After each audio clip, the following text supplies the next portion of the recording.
मेहनत व लगन से इस प्रोग्राम को सफल बनाने में आए उन सभी का स्वागत वंदन अभिनंदन करती हूँ। सबसे पहले याद करती हूँ मैं इस पूरे विश्व को शांति का संदेश देने वाले तथागत गौतम बुद्ध को, और याद करती हूँ इस भारत देश में शिक्षा की ज्योति जलाने वाले महात्मा ज्योतिबा फूले, शिक्षा की देवी माता सावित्रीबाई फूले, आरक्षण के जन्मदाता छत्रपति साहू जी महाराज, और तथा साथ ही साथ आज जिनकी हम जयंती मना रहे हैं राजा बलि के चरणों में श्रद्धा सुमन अर्पित करते हुए, और हमारे बहुजन समाज में जितने भी संत महापुरुष जन्मे हैं उन सभी को नमन करते हुए मैं आप सबको संक्षिप्त में बताना चाहती हूँ कि हमारे इतिहास को लोगों ने इतनी जगह से तोड़ा, इतनी जगह से छुपाया कि आज तक सच्चा इतिहास वो कौम नहीं जान सकी जो इस भारत भूमि की रहवासी थी, जो इस भारत देश के सच्चे वंशज थे। उनको इतनी जगह से तोड़ा गया और उनको इतने सालों से गुलाम बनाए रखा कि राजा बनने की सोच आज भी उनके अंदर पैदा नहीं हो सकी। मैं आपको जो मनुवादी लोक कथाएं बताते हैं कि उनको तीन वचन दिए थे और उन्होंने धरती आकाश पाताल सबको नाप लिया था, ये गलत बात है। वो 3 वचन मैं आपको बताना चाहती हूँ क्या थे जो राजा बलि के पास से छीने गए थे, जिससे आज उनकी हालत दयनीय हो गई थी। सबसे पहला हथियार था शिक्षा। आपको भी पता है कि अगर किसी व्यक्ति को शिक्षा से वंचित कर दोगे तो एक पशु के समान होगा। सबसे पहला हथियार था शिक्षा। मनुवादी लोगों ने सबसे पहले उनकी शिक्षा छीनी। दूसरा था कि किसी व्यक्ति से आप उसकी संपत्ति छीन लो, रोड पे आ जाएगा, उसकी संपत्ति भी छीन ली। और तीसरा था अपनी रक्षा के लिए व्यक्ति क्या पास में रखता है, हथियार। और तीसरा था वो शस्त्र। तो शिक्षा, संपत्ति और शस्त्र तीनों छीन लिए गए, तब जाके उनकी स्थिति दयनीय हुई थी। इस प्रकार का षड्यंत्र उस टाइम में भी था और आज भी है। तो मैं आप लोगों को बताना चाहती हूँ कि हमारे संत महापुरुषों का इतिहास अगर भारत में किसी ने जिंदा किया तो परम पूज्य डॉक्टर भीमराव अम्बेडकर ने किया है। और उसी इतिहास को अगर कायम रखना है तो आपको मैं यहाँ से आह्वान करना चाहती हूँ कि आज जो अधिकार आज जिस भव्य तरीके से हम इस जयंती का आनंद ले रहे, जयंती मना रहे हैं, तो ये संविधान की देन है कि संविधान की बदौलत आज हम ये जयंती मना रहे हैं।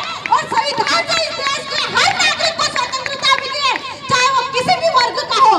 क्योंकि अगर कोई उसके गाल पर थप्पड़ मारता है तो संविधान ही उसके काम का आता है, चाहे वो किसी भी जाति का हो, कोई और काम नहीं आता है। तो इस देश का संविधान खतरे में, क्योंकि संविधान सबको समानता देता है। तो अगर हमारे महापुरुषों को वापिस इस भारत में जिंदा करना है, उनके राजपाट को वापिस से फैलाना है, तो संविधान को पूर्ण रूप से लागू करना पड़ेगा और संविधान को बचाना पड़ेगा। तो 15 तारीख को 15 नवंबर को महू में संविधान बचाओ पद यात्रा जो 13 नवंबर से स्टार्ट हो रही है, तो मेरे भाई बंधु जो खाना खा रहे हैं उनसे भी निवेदन है, आपकी बहन यहाँ से आह्वान कर रही है कि ज्यादा से ज्यादा संविधान बचाओ पद यात्रा में शामिल होना है और संविधान को हमें बचाना है। अगर वो कहते हैं ना कि तख्त बदल दो, ताज बदल दो, जो संविधान को खत्म करने की बात करे, ऐसे लोगों का राज बदल दो। क्योंकि संविधान है तो आपका अस्तित्व है और संविधान नहीं है तो वापिस कि दो पंक्तियां आपको बोलना चाहूंगी कि इस देश में एसटी एससी ओबीसी के लोग तो होते हैं कि बाबा होते आज अगर तो चारों ओर उजाला होता, बाबा होते आज अगर तो चारों ओर उजाला होता। और ये भी कहती हूँ कि संविधान में होता आज अगर तो चारों ओर अंधेरा होता। इस भारत देश में एसटी एससी ओबीसी के लोग तो होते लेकिन उनकी कमर में झाड़ू और गली में हांडी बंधा होता। आपके दिलो दिमाग में जब तक स्वाभिमान नहीं होगा आप लोग कभी भी स्वाभिमान की जिंदगी नहीं जी सकता। इसलिए उस यात्रा में जरूर से जरूर पधार है। और आप सभी को सोशल मीडिया के माध्यम से एक और वीडियो में बना दूंगी। इन्हीं शब्दों के साथ आप सभी का बहुत बहुत धन्यवाद कि समाज के नाते आपने मुझे बोलने का मौका दिया। और मैं चाहती हूँ कि आज एक समाज की बबीता बैठी है, ऐसी 1000 बबीता पैदा कर दो आपके समाज में, क्योंकि आपकी बेटी को हथियार की नहीं कलम चलाना ही सिखा दो बाबा साहब ने कहा। और यहाँ पे युवा पीढ़ी जितनी है उनको भी कहना चाहती हूँ कि शिक्षा सबसे बड़ा हथियार है, वो ग्रहण कर लीजिए। दूसरा हथियार पकड़ने की आपको आवश्यकता नहीं है। आपको भी पता होगा कि बाबा साहब ने इतने लोगों को, इतने 10-10, 15-15 हथियार वाले को मारने वाले लोगों को परास्त किया था। समझ गए होंगे आप, वो भी कलम की धार से। तो जितना हो सके अपने बच्चों को कलम पकड़ा जो पिएगा वो दहाड़ेगा। और बबीता जो आज बोल रही तो अभी शिक्षा का ही परिणाम है। जय भीम जय भारत। एक बार पुनः नारा लगाएंगे, राजा बोलिए अमर रहे, राजा बोलिए अमर रहे। और अगर बाबा साहब को मानते हो तो एक और बात आपको बताती हूँ। बाबा साहब ने 6743 जातियों को एकजुट, एकता का सूत्र हम कहते हैं ना, तो हमको नाम दिया था एससी।